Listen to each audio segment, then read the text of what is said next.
இன்றைய நாளொரு சிந்தனை நிகழ்ச்சிக்கு உங்களை வரவேற்கின்றேன். இன்றைய நாளொரு சிந்தனை நிகழ்ச்சியில் நான் சொல்லப்போவது, மனதில் உறுதி வேண்டும், வார்த்தையிலே தெளிவு வேண்டும். என்னன்னு சொல்லி பார்த்தீங்கன்னு சொன்னால், நாங்கள் உள்ளே ஒன்று வைத்துக்கொண்டு வெளியில் வார்த்தையில் ஒன்றை பொய்யாக கதைக்காமல், மனதில் உறுதியோடு நாங்கள் செய்யும் காரியம் எங்களுக்கு வாய்க்கும். என்னென்று பார்த்தீங்கன்றால், நான் யாழ்ப்பாணத்தில் இருக்கும்போது 22 வயதில் முடிவெடுத்து நான் கொழும்புக்கு போகணுன்னு சொல்லி வேலைக்காக. அப்போது யாழ்ப்பாணத்தில் புலிகளோட கட்டுப்பாட்டில் இருந்தது. அங்கு வயது கட்டுப்பாடு பாஸ் எடுக்கிற சிக்கலாக இருந்தது. எல்லாருக்கும் கொடுக்க மாட்டார்கள். வயது பார்த்துத்தான் பாஸ் கொடுப்பார்கள் வெளியில் போகிறதுக்கு, யாழ்ப்பாணத்தை விட்டு வெளியில் போகிறதுக்கு. அப்போது நான் கொழும்பு போக முடிவெடுத்து பாஸ் எடுக்க கோப்பாயில் இருந்தது புலிகளோட ஆஃபீஸ். அப்போ அங்கு நான் தனியத்தான் போனான். போகும்போது பாஸ் பொறுப்பாளர் இருந்தார். அவரிடம் போய் சொன்னேன், அண்ணன் நான் கொழும்புக்கு போகணும், எனக்கு பாஸ் தாங்கன்னு சொல்லி. அவர் என்னுடைய குடும்ப டீட்டெயிலை விசாரித்து முடித்துவிட்டு எனக்கு பாஸை தந்தார். அதை வாங்கின்னு வந்த பிறகு என்னுடைய நண்பர்மாரெலாம் கேட்டார்கள், உனக்கு எப்படி பாஸ் தந்தார்கள், உனக்கு வயது கட்டுப்பாடு இருக்குது என்று சொல்லி எல்லாருக்கும் ஆச்சரியம். அப்போ நான் அது பொய் சொல்லவில்லை. நான் என்னத்துக்காக போகிறேனோ அதையே சொல்லி அந்த பாஸை பெற்றுக்கொண்டேன்.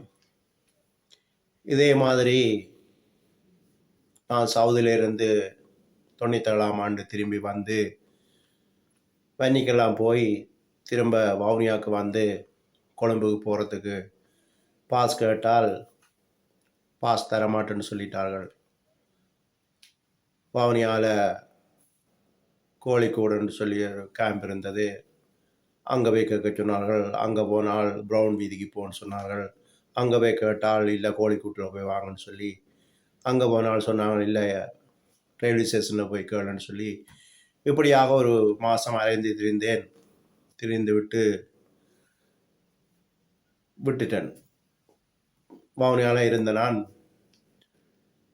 அப்போ திடீரென்று ஒரு நாள் காய்ச்சல் வந்துட்டு ஆஸ்பத்திரிக்கு வந்து நான் வந்து 100 ரூபா தான் இருந்தது பாக்கெட்டில்.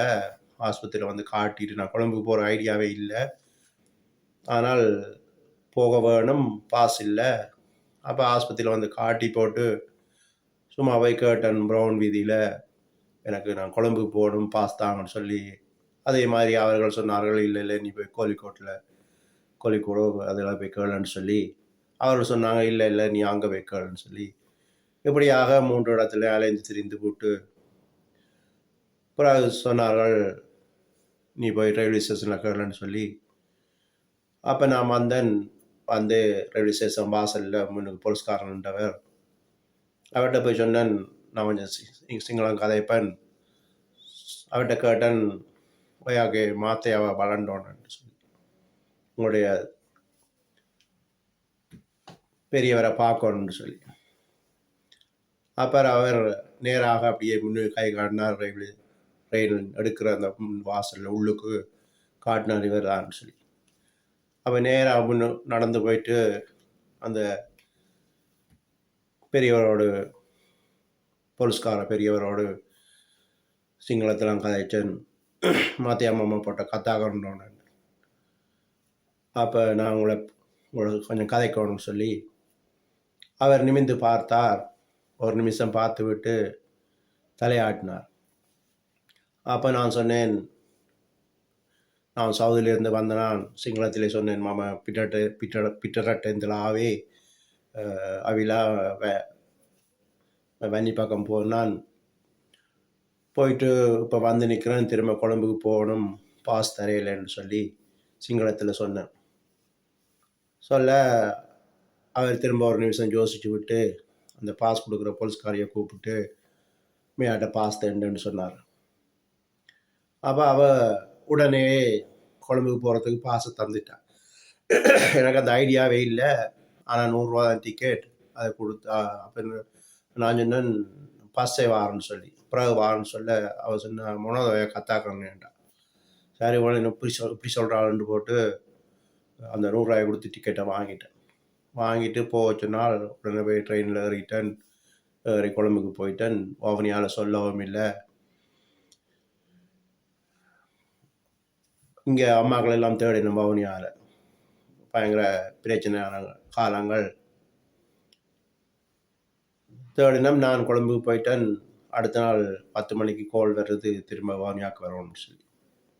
திரும்ப வவுனியாவுக்கு ட்ரெயின் எடுத்து வந்தேன். நான் ஏன்னு சொல்கிறேன்னு சொன்னால், நான் உண்மையை சொல்லி கேட்டேன், அது எனக்கு கிடைத்தது. நான் பொய் சொல்லலை, கொழம்புக்கு போகணும், இல்லாட்டி வேறு அலுவலாக கொழம்புக்கு வேறு அலுவலாக போகணும்னு சொல்லி ஒன்றும் சொல்லலை. உண்மையை சொன்னேன், நான் வெளிநாடு போகணும், எனக்கு கொழம்புக்கு போக அனுமதி வேணும்னு சொல்லி நான் மனதில் உறுதியும் வார்த்தையில் தெளிவும், அதுதான் உண்மை, களவு பொய் சொல்லலை. அந்த உறுதியான வார்த்தைன்னு சொல்லும்போது அது எனக்கு கிடைத்தது. அதுக்கு பிறகு வவுனியாவில் இந்த ஆண்டி இருந்தால் அவருக்கு ஆச்சரியம், நீ எப்படி கொழம்புக்கு போன, நீ பாஸ் எப்படி தந்தாங்கன்னு சொல்லி.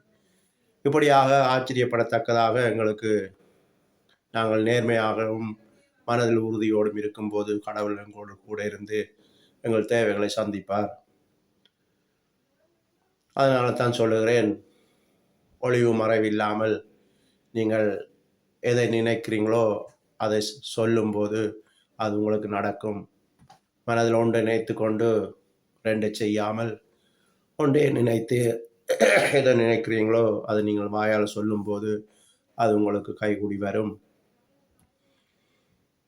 என்று சொல்லி இன்றைய நாள் ஒரு சிந்தனை நிகழ்ச்சியை முடித்துக் கொள்கிறேன். நன்றி, வணக்கம்.